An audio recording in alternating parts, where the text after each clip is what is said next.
Halas, halas, halas, har baleden kalas.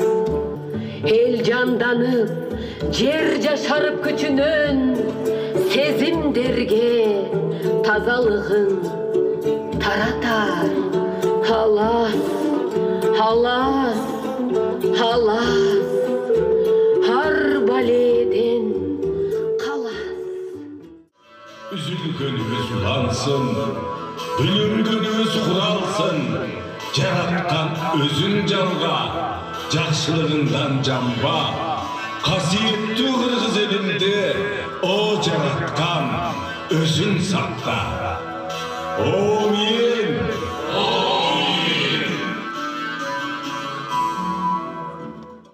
Қымбаттуу қырғызстандықтар, Ордолу Ош Туанынын тургундары, урматтуу мекендештер, табияттын 4 мезгили ырааты менен алмашып, мекенибизде жаздын деми ойгонгон учур.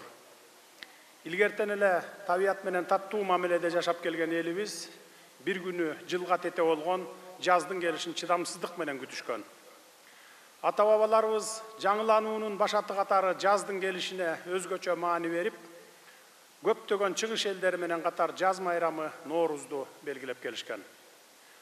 Бул күнү кары дебей, жаш дебей, кош өгүз менен буурусун тартып, жер бетине бороз салып бараткан дыйкандын артынан ээрчий, этектериндеги буудайды кочуштап чачып, эртеңкисине кам көрүшкөн. Күн менен түн теңелген Нооруз күнү эл журттун амандыгын, мал жандын эсендигин, тынычтыкты тилеп, ырыскынын, токчулуктун майрамы катары карап, берекелүү күздө мол түшүм берүүнү жараткандан суранышкан. Бүгүн мен мына ушундай аталар салтын улап, айланасы көрккө бөлөнгөн, береке куту төгүлгөн Ордолу Ош шаарынан жалпы кыргызстандыктарды, дүйнөнүн булуң бурчунда болсо да ар дайым жүрөгү мекен деп соккон мекендештеримди бүгүнкү Нооруз майрамы менен чын дилимден куттуктап, жамы журтума молчулук, ыйман ынсап, акыл парасат, ырыскы, береке тилеймин. Нооруз майрамыңыздар менен кутман элим. Ош шаары дегенибизде 3000 жылдан ашуун тарыхы бар Ордолу шаар эске келет. Байыртадан жер отолук деңизи, Европаны, жакынкы чыгышты, Памир, Тибет, Кытай жана Индия менен байланыштырып турган Улуу жибек жолунун ири соода борбору катары таанылган Ош шаары жалпы кыргызстандыктардын бирден бир сыймыгы. Калаанын дал ортосунда дүйнө эли суктанган ЮНЕСКОнун баалуулуктарын толуктаган Сулайман тообуз, шаарда аралай аккан ак шоокумдуу ак буура дарыябыз, бабабыз Бабур суктанган Саябан бактуу жайыбыз, эмгекти сүйгөн көп этностуу калкыбыз жана меймандос элибиз менен даңкталган сүйүктүү шаарыбыз кимди болбосун өзүнө тартып турат. Кезинде көз карандысыз мамлекеттердин маданий борбору, түрк дүйнөсүнүн маданий очогу, Улуу жибек жолунун провайдер атыккан шаарыбыздын кадыр баркы, аброю барган сайын артып барат. Сулайман тоо, ак буура менен өзгөчөлөнүп турган мына ушул ыйык шаар көп улуттуу элибизде ынтымак байырлаган баалуулуктарынан алыстабастан учурда саясий, экономикалык, илимий жана маданий багытта өнүгүү жолунда баратат. Урматтуу шаарлыктар, бабалар калтырган дүйнө эли суктанган шаарыбызды бапестеп сактап өнүктүрө берели. Быйыл сыймыктуу Ош шаарыбызга республикалык бюджеттен 2 миллиард 700 миллион сом акча каражаты каралып, ага шаардын 11 көчөсү, тротуарлары, жашыл аймактар менен кошо капиталдык ремонттон өткөрүлөт. Жол оңдоочу техникалардын баары эскиргилиги жеткен экен, тиешелүү техникалар сатылып алынат. Биримдиги, байгерчилиги жана меймандостугу менен айырмаланган Ош шаарын мындан ары өркүндөтөлүт, урматтуу туугандар. Ал эми жалпы Ош облусунун жол инфратүзүмүн жакшыртууга өлкөнүн турукташтыруу фондунан кошумча 4 миллиард сом бөлүнүп берилди. Бул каражатка облустагы 3 стратегиялык автожол, Өзгөн Мырзаке Карагулжа, Ош Баткен Разаков автожолунун Ноокат Кызыл Кыя бөлүгү жана Ош Карасуу автожолу оңдолмокчу. Урматтуу агайын туугандар, жергебизди жараткан Нооруз майрамы быйыл ыйык Рамазан айына туш келип олтурат. Өзүңүздөр билгендей, Рамазан тазаруу деген маанини берет. жаратканга тобо келтирип, жамы журтубуз жан дүйнөсүн арулантып, жалпы Кыргызстандын жаркын келечегине кам көрөлү. Кыргызстандын өсүп өнүгүшү өлкө аймагындагы туруктуу абалдан, бейпил замандан көз каранды. Айтайын дегеним, Кыргызстандын жаркын келечеги элибиздин тынчтыгы менен тыгыз байланышкан чек араларыбыздын чечилишинен башталат. Өзүңүздөр билгендей, мындан 3 жыл мурун коңшу Өзбекстан менен чек арабызды тактоого жетиштик эле, андан соң жеке эле баткендиктерди эмес, жалпы кыргыз журтчулугунун жүрөгүн өйүтүп, Тажикстан менен 1924-жылдан бери бир кылым бою чечилбей келаткан чек ара маселесине түбөлүккө чекит койдук. 4 жылдын ичинде чек араны ой чуңкурунан бери жакшы билген адистер менен бел чечпей иштешип, жети өлчөп бир кесип, бир айылдын эмес, бүтүндөй Кыргызстандын кызыкчылыгы деп олтуруп, акыры жөнгө салууга жетиштик. Албетте, ата-бабаларыбыздан бери медер тутуп, мекендеген айрым жерлерибизди алмашуу оңойго турган жок. Ошентсе да, эки мамлекеттин чек араны тактоо боюнча өкүлдөрү эки жактын кызыкчылыктарын ортого салып, талашып тартышып, кызыл чеке болуп олтуруп, акыры Кыргыз-Тажик чек ара сызыгы такталып бүттү. Чек араларыбыздын толук такталышы Кыргызстандын көз карандысыздыгы менен бүтүндүгү чыңдалгандыгын айгинелеп турат. Кудай буюрса, 31 март күнү Кыргызстан, Өзбекстан, Тажикстан 3 мамлекеттин чек аралары кесилишкен жерде 3 өлкөнүн президенттери жолугушуп, ноталар менен алмашабыз жана 3 өлкө биргелешкен декларацияга кол коюшуп, түбөлүк достук, түбөлүк ынак коңшулук мамилелерди бекемдейбиз. Кудай буюрса, мындан ары Баткен чек арасында жайгашкан мекендештерибиздин кооптонуу менен кечирген ар бир күнү бейкапар турмушка айланат. Журт которууга туура келген баткендиктерге мамлекет бардык шарттарын эске алынган үйлөрдү салып беребиз. Мындан ары Кыргыз, Тажик, Өзбек чек аралары тынчтыктын, бейпилдиктин чек арасы, коңшулук ынак кызматташуунун чек арасы болот. Кыргыз, Тажик, Өзбек чек ара сызыктары аныкталышын эл аралык уюмдар жана дүйнө коомчулугу тегиз кубаттоого алышкандыгында баса белгилеп айта кетейин. Эми биз ынак кызматташууну жаңы деңгээлге алып чыгуу үчүн Борбор Азия мамлекеттеринин арасында бири-бирине визасыз каттоо, ал эми башка мамлекеттерден келген меймандар үчүн бирдиктүү виза менен Борбор Азия өлкөлөрүнүн баарында жүрө берүү демилгесин көтөрүп жатамын. Урматтуу мекендештер, мен быйылкы Норуз майрамында жандуу жаратылыш кубулушу катары баары жаңылана баштаган жаз менен кошо жан дүйнөбүз дагы тазарып, аң сезимибиз арулансын деп тилек кылаар элем. Эрезеге жетип, акыл эс кирген өспүрүмдөн тарта, тажрыйбага тунган аксакалдуу карыларыбызга чейин дыңды бузуп, жаңы үрөн сепкен дыйкан сымал, өткөн замандын өтүрүк көз караштарын таштап, ата-бабалардын нарк населе менен намысты туу тутуп, алдыга умтулган көз карашты карманууга мезгил келди деп ойлоймун. Биз жаңы Кыргызстанды курууга багыт алып, баарын тартипке салуунун аракетин көрүп жатабыз.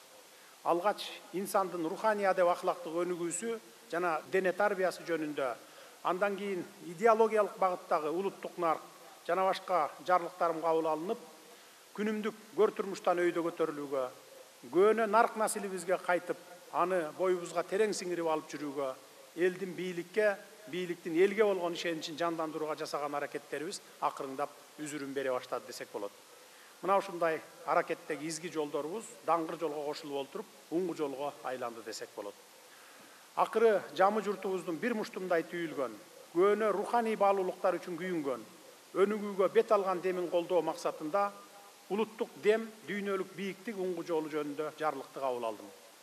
Жамы журт, ыйык туткан нукура руханий баалуулуктарыбыз миңдеген жылдар бою тарых майданынан сүрүлүп калбай, бүгүнкү күнгө чейин бизди эгемен эл катары сактап келди, мындан ары дагы сактай берет. Дүйнөлүк бийиктикке умтулууда уңгу жолубуз улуттук демдин өзөктүү жолу болуп берет деп ишенемин. Биз буюрса уңгу жолубуз менен мамлекеттик, коомдук, саясий, жарандык институттардын ишин бир нукка салып, нарк күткөн, салт билген мекенчил, заманбап, илим берүүгө умтулган, ар кыл өнөр кесипке үйрөнгөн жогорку маданияттуу жарандарды калыптандырып, күчтүү Кыргызстанды курабыз. Урматтуу мекендештер, жаздагы аракет күздөгү берекет деген накыл кеп бар элибизде.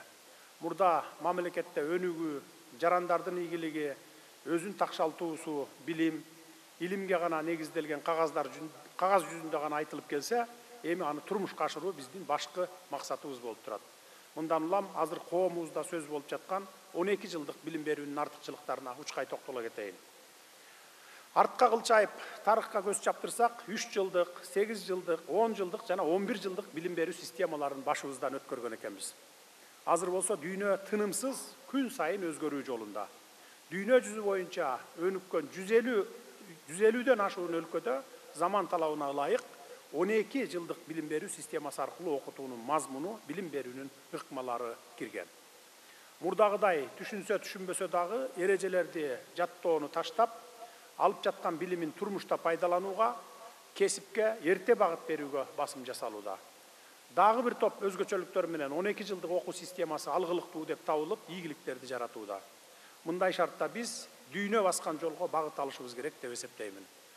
Алгач анын күнгөй тескейлерин талкуулап, максат милдеттерин аныктап алдык, тиешелүү жоболорду бекиттик. Ошентип биз дүйнө агымынан калбоого далалат кылып жатабыз. Ансыз деле технология жагынан алганда айрым өлкөлөргө салыштырмалуу биз 100 жылга арттабыз. Көйгөй жарата турган маселелерин четинен чечип келатабыз, бул иштерди да ыкчамдатабыз. Биз билим берүү тармагына материалдык, моралдык, идеологиялык колдоо канча керек болсо, ошончо колдойбуз. Анткени билим алда канча ашык ийгиликтерге жеткирерин баарыбыз билебиз. Билим берүүнү жолго коймоюнча башка тармактарын ыкчамдап өнүгүшү кыйын деп так кесе айта аламын. Алдыбызда артыкчылык берилген билим берүү системасын жолго коюудан сырткары бир топ максаттарыбыз бар. Жаратылыштын жандануусу аркылуу жазда башталган айыл чарба иштери менен кошо өлкөбүздү өнүктүрүү жаатында башка иш мерчемдерибиз да арбын. Быйылкы жыл өлкөбүз үчүн өзгөчө мааниге ээ. Анткени Кыргызстан экономикабызды чыңдоого, жашоо сапатын жогорулатууга жана жаңы жумуш орундарын түзүүгө багытталган ири өзгөрүүлөрдүн мезгилине кадам таштадык. 2025-жылы өлкөбүздө бир катар маанилүү стратегиялык объектилер ишке кирет. Алардын ичинде өлкөбүздөгү экологиялык жактан таза энергия менен камсыз кылууга чоң салым кошо турган Жалал Абад, Ош жана Нарын облустарында курулуп жаткан жаңы КЭСтер бар. Ош облусунда текстил өндүрүмүн өндүрүүчү фабрика ишке кирип, жүздөгөн жаңы жумуш орундары түзүлөт. Ал эми Чүй облусунда жаңы логистикалык борбордун курулушу башталып, соода жана экспорттук мүмкүнчүлүктөрүбүз кеңейет.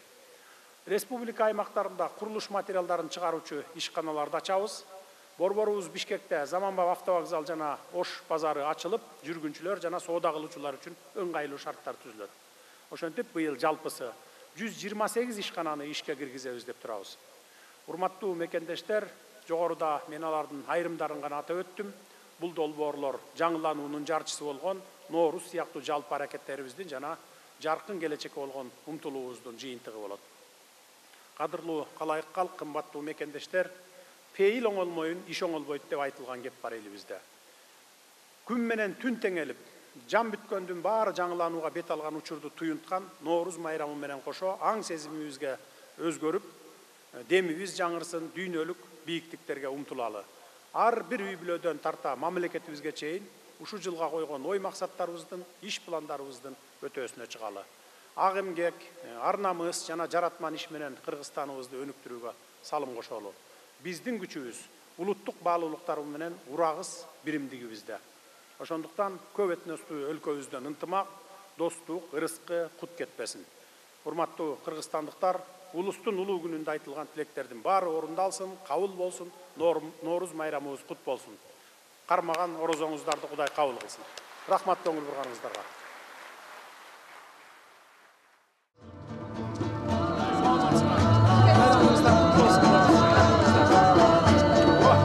Казак бауырлар турбайбы?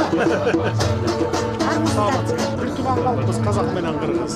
Салыктарыбыз да окшош, динибиз да, тилибиз да окшош. Бир тууган калкпыз, тынччылык болсун, ортосунда эки элдин ортосунда ынтымак болсун. Канабыз берүүбү?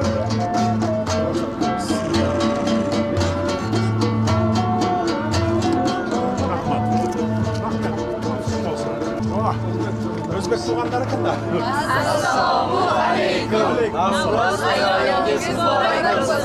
Ассаламу алейкум. Хуш келіпсіздер. Жақсы. Байрамыңыздар құтты болсын. Рахмет. Чоң рахмет. Türk tuğanları ekmek. Türk'üne hoş geldiniz Sayın Cumhurbaşkanımız. Nevruz bayramınız kutlu olsun. Rahmat, kutlu olsun Nevruz bayramımız. Hoş geldiniz Sayın Cumhurbaşkanım. Rahmat, hoş geldinizler sizler de. Tırışçılık olsun, ıntımak olsun, tokçuluk olsun. İnşallah. Temmuz bayramı kutlarız. Konnichiwa. Kontuvarlara Japon.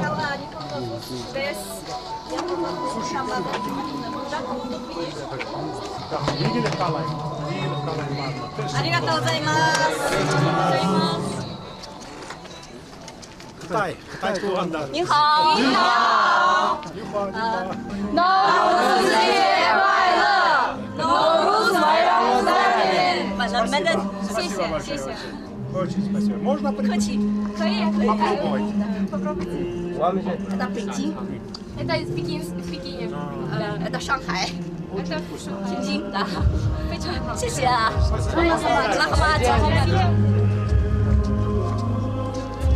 Корей туğanlar.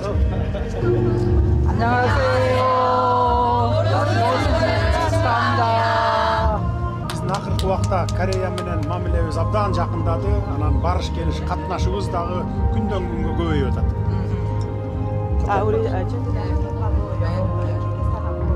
그 사이에 좋은 일이 많더라고요.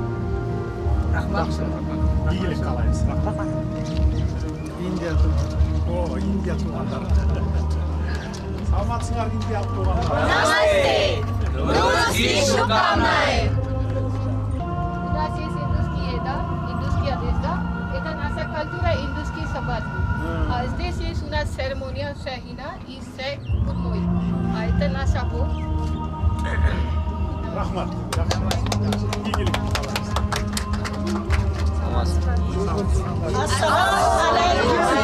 Наурыз байрамыңа мүбәрәк болсын. Rahmat birге болсын. Уйгурский кухня аябай жакшы болот өзү, жакшы. Мен жакшы көрөм. Шындақ рахмат. Rahmat жакшы. Ийгилик, майрамыңыздар кут болсун. Рахмат. Майрамыңыз кут болсун. Наши братья. Здравствуйте! Добро пожаловать в русский шатер! Вышли мы гостей встречать, хлебом солью угощать. Есть у нас такой обычай, с ранних лет он нам привычен. Низко в пояс поклониться, чем богаты, поделиться. За столом по-русски щедро угощать. Хлеб вам да соль, счастье да любовь. Ах, ярмарка, как ты хороша! У русского народа широкая душа! Правильно говорите, у русских щедрая душа. Можно угостить, да? Да, да. Спасибо. С праздником. Арваңыз, урматтуу Садыр Нуркожоевич, Кыргыздын улуттук маданий борборуна куш келдиңиз. Майрамыңар менен.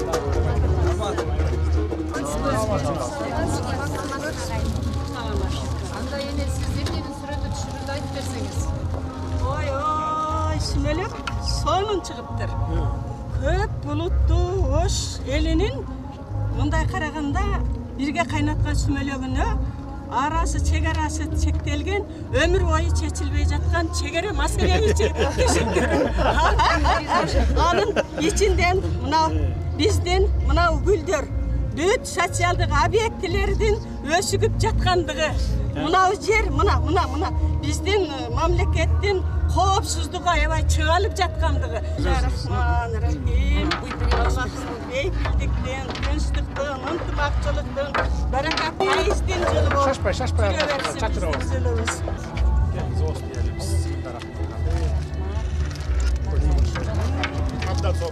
Анда эмесе алаканыбызды жаяйлы.